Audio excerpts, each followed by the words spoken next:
Hi friends, நம்ம எதிர்பார்த்துட்டு இருந்த மாதிரியே பிக் பாஸ் சீசன் 8ஓட ஃபர்ஸ்ட் ப்ரோமோ ஃபயரா ரிலீஸ் ஆயிருக்கு ஃப்ரெண்ட்ஸ். அதில் என்ன நடக்குதுன்னு பார்த்தீங்கன்னா, என்னடா இந்த வாரம் டாஸ்க் ஆரம்பிச்சு 3 நாள் ஆகுதே, இன்னும் வீட்டுக்குள்ள ஒரு சண்டையுமே வரலன்னு பார்த்தா, மார்னிங்கே ஒரு தரமான சம்பவத்தை பண்ணிட்டாங்கங்க சௌந்தர்யா. அதாவது மேனேஜர்ஸ் வீட்டுக்குள்ள பல ஸ்ட்ரிக்டான ரூல்ஸை போட்டிருக்காங்க. அந்த வகையில் ப்ரோமோல என்ன நடக்குதுன்னா, நல்ல மழை பெய்யுதுங்க. ஸோ ஹன்சிதா கொடையை பிடிச்சிட்டு வெளியே மழையை ரசிச்சுட்டு இருக்காங்க.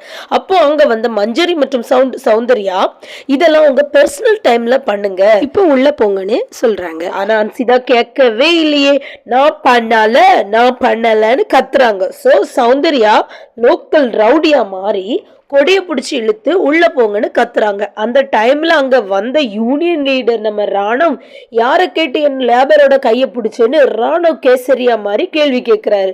அதாவது ஒரு கண்டென்ட்டை உருவாக்க பாக்குறாரு ராணவ். அதாவது ஏன் நீ ஹன்சிதாவோட கையை பிடிச்சேன்னு சௌந்தர்யாவை கேட்கிறாங்க ராணவ். சோ சௌந்தர்யா கான்சரிங் பேயா மாறி நான் கையை பிடிக்கல கொடையை தான் பிடிச்சேன்னு சொல்றாங்க. ராணவ் கையை பிடிச்சேன்னு சொல்ல, சௌந்தர்யா கொடையை பிடிச்சேன்னு சொல்ல, மாறி மாறி மாறி மாறி பேசுறாங்க. அதனாலயே ஸ்ட்ரைக்னு சொல்லி ராணவ் கத்துறாரு. மேலும் உங்களுக்கு சாப்பாடு தண்ணின்னு எதுவுமே கிடையாதுன்னு கத்துறாரு. இந்த சண்டையை பார்க்கும்போது இப்படி ஒரு சண்டை தேவையானதான் தோணுது ஃப்ரெண்ட்ஸ். அதை பார்த்தா ரொம்ப நல்ல கிளீனாவே தெரியுது, இது வேணும்னே போடுற சண்டைன்னு. எப்படி பார்த்தாலுமே வீக்கெண்ட் எபிசோட்ல சௌந்தர்யாவுக்கு நம்ம மக்கள் செல்வங்கிட்ட ஒரு பெரிய பஞ்சாயத்து இருக்குன்னு மட்டும் தோணுது. இந்த சண்டையை பத்தி நீங்க என்ன நினைக்கிறீங்கன்னு கமெண்ட் பண்ணுங்க ஃப்ரெண்ட்ஸ்.